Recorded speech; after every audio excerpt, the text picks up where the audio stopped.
మా అసోసియేషన్ నుంచి తొలగించాలి మోహన్ బాబు వెంటనే. మా అసోసియేషన్ నుంచి తొలగించాలి మోహన్ బాబు వెంటనే. అరెస్ట్ చేయాలి మోహన్ బాబును వెంటనే. అరెస్ట్ చేయాలి మోహన్ బాబును వెంటనే. వర్ధిల్లాలి జర్నలిస్టుల ఐక్యత. We want justice. We want justice. We want justice. We want justice. खबरदार मोहन बाबू.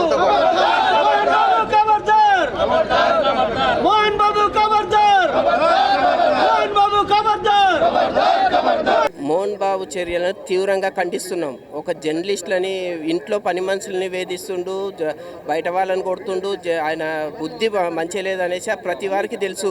సినిమాలో డైలాగ్స్ చెప్తాడు కానీ బయట దేనికి పనికిరాడు. ఒక జర్నలిస్ట్ మీద దాడి అనేది చాలా తీవ్రమైన చర్య. రంజిత్ అనే వ్యక్తి చాలా మంచి జర్నలిస్టు. తన మీద దాడి చేయడం, తను మాట్లాడతానని చెప్పి మైకు తీసుకొని అదే మైకుతో చాలా తీవ్రంగా దాడి చేశాడు. ఆ దాడికి నిరసనగా ఈరోజు ధర్నా చేస్తున్నాం. పోలీసులు ఆపడానికి కూడా ప్రయత్నం కూడా చేయలేదు. దరిదాపు అక్కడ చుట్టుపక్కల పోలీసు వాళ్ళు ఉన్నా పట్టించుకోలేదు. తను హీరో లెవెల్లో బిహేవ్ చేస్తుండు. మైకు తీసుకొని కొట్టినప్పుడు కూడా పక్కన ఉన్నారు, ఆపడానికి కూడా ట్రై చేయలేదు.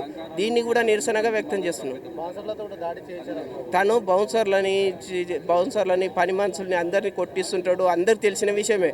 కానీ సమాజంలో పనిచేసే జర్నలిస్టులను కూడా దాడి చేస్తుండ అనేది ఈరోజు వెలుగులోకి వచ్చింది. దీన్ని సినీ ఇండస్ట్రీ మొత్తం బహిష్కరించాలి. మోహన్ బాబు అనేవాడిని సినీ ఏ ఎలక్షన్లో మెంబర్షిప్లు అన్నీ కట్ చేయాలనేసి హెచ్చరిస్తున్నాం.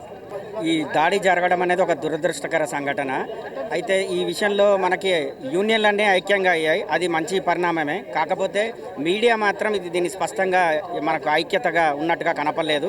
ఎలక్ట్రానిక్ మీడియాలో ఈ దాడిని ఖండించినట్టు మనకు కనబడింది, కానీ పత్రికల్లో నేను ఈరోజు చూశాను మోహన్ బాబు ఇంటి వద్ద హైడ్రామా అని హైలైట్ చేసి మీడియా మీద జరిగిన దాడిని మాత్రం ఎవరు ఖండించలేదు. అంటే ఈ 6 నెలల నుంచి లో డ్రామా హైడ్రామా అనేది జరుగుతూనే ఉంది మోహన్ బాబు ఇంటి వద్ద. అయితే ఈరోజు పత్రికల్లో మాత్రం మోహన్ బాబు పేరుని, ఆయన ఇంటి వద్ద జరుగుతున్న హైడ్రామా గురించి మాత్రమే హైలైట్ చేశారు తప్ప, ఒక మీడియా వ్యక్తి, బాధ్యత కలిగిన ఒక మీడియా వ్యక్తి వెళ్ళి ప్రశ్నిస్తుంటే ఆయన అయ్యప్ప మాలలో ఉన్నాడు, అది కూడా చూడకుండా గ్రహించకుండా ఆయనపై దాడి చేయడం అనేది ఆయన అహంకారాన్ని చూపిస్తోంది మనకి. ఈ విషయంలో పోలీసులు తీవ్రంగా పరిగణిస్తూ కఠినమైన చట్టాలతో కేసు నమోదు చేసి ఆయనకు శిక్షించే విధంగా ఛార్జ్షీట్ని ఫైల్ చేయాలని నేను మా చిన్న పత్రికల సంఘం తరపున బాలకృష్ణ నేను డిమాండ్ చేస్తాను. రిప్లై అంటూ ఆయన ఏమి ఇవ్వట్లేదు. ఆయన హాస్పిటల్లో చేరండి కదా, ఇది టెక్నికల్గా వాళ్ళ అడ్వకేట్స్ వాళ్ళు సహకారం అంటే సజెస్ట్ చేసి ఇచ్చుంటారు. ఎందుకంటే వాళ్ళ ఫస్ట్ మీడియాలో కూడా మనకి వాళ్ళ వైఫ్కి బాగాలేదు, హాస్పిటల్లో జాయిన్ చేస్తున్నప్పుడు కేర్ టేకర్గా వెళ్ళినట్టుగా మనకి ప్రచారం జరిగింది. ఆ తర్వాత ఆయనకే హై బీపీ పెరిగిందని, అంటే జనరల్గా హై బీపీ ఉంటేనే అక్కడ దాడి చేసిన అందులో నో డౌట్. ఇవన్నీ ఏంటంటే ఒకవేళ కేసులు బుక్ అయితే జైలుకి వెళ్ళాల్సి వస్తే దాన్ని తప్పించుకోవడం కోసమే ఆయన ముందు నాటకం వాళ్ళ అడ్వకేట్స్ ఇచ్చిన దాంతో చేసి ఉండొచ్చు అని నేను ఊహిస్తా ఉన్నా. సో ఆయన తప్పు చేసిన దాన్ని గ్రహించుడు, తప్పు నుంచి తప్పించుకోవడానికి ప్రయత్నం చేస్తున్నాడు. ఏంటండి లేదు, ఆయన ఒప్పుకుంటే ఆ డ్రామా అనేది ఇప్పుడు చేస్తారు. యాక్చువల్గా నాకు మీడియాలో కనబడ్డ హైడ్రామా అంటే హైడ్రామా ఈరోజు కొనసాగుతున్నట్టుగా అనిపిస్తుంది దాన్ని బట్టి చూస్తే. ఎస్, ముఖ్యంగా జర్నలిస్ట్ సమాజంపై ఈరోజు ఒక తీరని మచ్చగా చెప్తున్నాం. ఎందుకంటే ఫిలిం ఇండస్ట్రీ అంటే ఎంతగానో మాకు అపారమైన గౌరవం ఉంటుంది. ప్రతి ఒక్క ఫిలిం రిలీజ్ కావాలంటే మీడియా పాత్ర అనేది చాలా కీలకం. అలాంటి మీడియాపై ఈ రకంగా ఒక సీనియర్ నటుడు, పద్మశ్రీ అవార్డు గ్రహీత ఉన్నటువంటి మోహన్ బాబు ఈ రకంగా దాడి చేయడాన్ని జర్నలిస్ట్గా, ఒక కొలీగ్గా, తోటి జర్నలిస్ట్గా దీన్ని తీవ్రంగా ఖండిస్తున్నాను. వెంటనే మోహన్ బాబుపై సిఆర్పి గతంలో ఐపీసీ 307 ఉండేది, ఇప్పుడు 109 అటెంప్ట్ మర్డర్ కేసు నమోదు చేయాలి. కేవలం పాడిషేరి పోలీసులు 118 కింద సెక్షన్, ఆల్టర్నేట్ సెక్షన్ మాత్రమే నమోదు చేశారు. కానీ అతని మీద అత్యాయత్నం కేసు నమోదు చేసి వెంటనే అతన్ని అరెస్ట్ చేయాలి. వెంటనే మా అసోసియేషన్ సభ్యులు అతన్ని అసోసియేషన్ నుంచి తొలగించాలి. మరోవైపు పద్మశ్రీ అవార్డుని వెనక్కి తీసుకోవాలని కూడా మేము డిమాండ్ చేస్తున్నాం. ఎస్, పోలీసులు ఉన్నప్పటికీ కూడా వారు విధుల్లో భాగం. ఒక సీనియర్ నటుడు ఈ రకంగా వచ్చి సడన్గా దాడి చేస్తారని ఎవరు కూడా ఊహించలేదు. అక్కడ పోలీసులు ఉన్నారు, కానీ పోలీసులు కూడా నివారించే ప్రయత్నం చేయలేకపోయినందుకు మేము బాధపడుతున్నాము. అక్కడ చాలామంది ఏసీపీ ఉన్నాడు, అడిషనల్ అక్కడ ఇన్స్పెక్టర్ ఉన్నాడు, సబ్ ఇన్స్పెక్టర్, కానిస్టేబుల్స్ అందరూ ఉన్నారు. కానీ ఈ రకంగా దాడి చేయడానికి తీవ్రంగా ఖండిస్తున్నాం. వెంటనే బేషరతుగా జర్నలిస్ట్ సమాజానికి మోహన్ బాబు క్షమాపణ చెప్పాలి. మరోవైపు అతనిపై అటెంప్ట్ మర్డర్ కేసు కింద 109 కింద కేసు కూడా నమోదు చేయాలని డిమాండ్ చేస్తాం. మరోవైపు మరోవైపు అతను హైకోర్టులో పిటిషన్ కూడా దాఖలు చేసినట్టు కూడా సమాచారం ఉంది. హైకోర్టులో లంచ్ మోషన్ పిటిషన్ దాఖలు చేశారు. సుప్రీంకోర్టు గైడ్లైన్ చాలా క్లియర్గా ఉంది.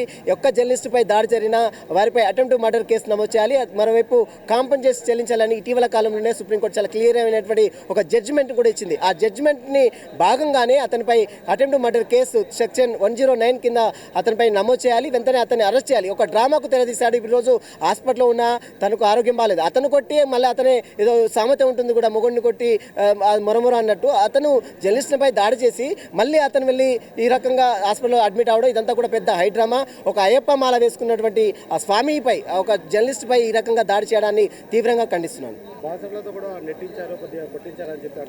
ఎస్, బౌన్సర్లతో కూడా దాడులు చేస్తే ఒక నేర సామ్రాజ్యంగా మనం చూస్తూ ఉంటాం కూడా సినిమాలలో. ఒక సామ్రాజ్యం, ఒక రౌడీలను పెట్టుకొని ఏ రకంగా చేస్తారో అదే తరహాలో జల్పల్లి ఫామ్ హౌస్లో మోహన్ బాబు తన బౌన్సర్లను పెట్టుకొని, వ్యక్తిగత సిబ్బందిని పెట్టుకొని విచక్షణారహితంగా మీడియాపై, అదేవిధంగా తన అనుచరులపై విచక్షణారహితంగా తమ అనుచరులతో విచక్షణారహితంగా దాడి చేశారు. వెంటనే బౌన్సర్లు ఎవరెవరు అక్కడ పార్టిసిపేట్ చేశారు, మరోవైపు మోహన్ బాబుతో పాటు ఇంకా ఎవరెవరు అందులో ఇన్వాల్వ్మెంట్ ఉంది, అందరిపై కూడా అటెంప్ట్ మర్డర్ కేసు నమోదు చేయాలని మేము డిమాండ్ చేస్తున్నాం. ఇప్పటివరకైతే మంచు మనోజ్ మాత్రమే కొద్దిసేపు క్రితమే మీడియాతో మాట్లాడారు. తన తండ్రి చేసిన పనికి నేను క్షమాపణ చెప్తున్నానని ఓవైపు కొడుకుగా మంచు మనోజ్ చెప్తున్నాను. కానీ మాకు మంచు మనోజ్ చెప్తే సరిపోదండి, కేవలం మోహన్ బాబు రావాలి, మోహన్ బాబు బయటికి రావాలి, అతను అరెస్ట్ కావాలి, జైలుకి వెళ్ళాలి, బేషరతుగా క్షమాపణ చెప్పాలి. ఎవరైతే దాడిలో గాయపడినటువంటి జర్నలిస్టులు ఎవరైతే ఉన్నారో వారందరూ కూడా నష్టపరిహారం కూడా చెల్లించాలని మేము డిమాండ్ చేస్తున్నాం.